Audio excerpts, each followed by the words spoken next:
તો કે જય માતાજી મિત્રો, અમારા બ્લોગમાં તમારું સ્વાગત છે। તો અમે આવી ગયેલા સુસાગર।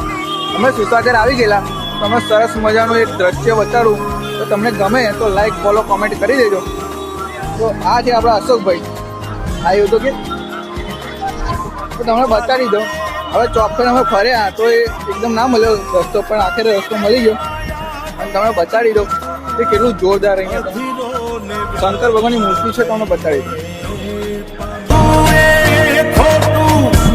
एक तारो मार्ग हाचो माया केरी चादर ओढ़ी मेरे कशु नहीं जीव को ओ अधीरो ने व्याकुल थईने मेरे कशु नहीं जीव को।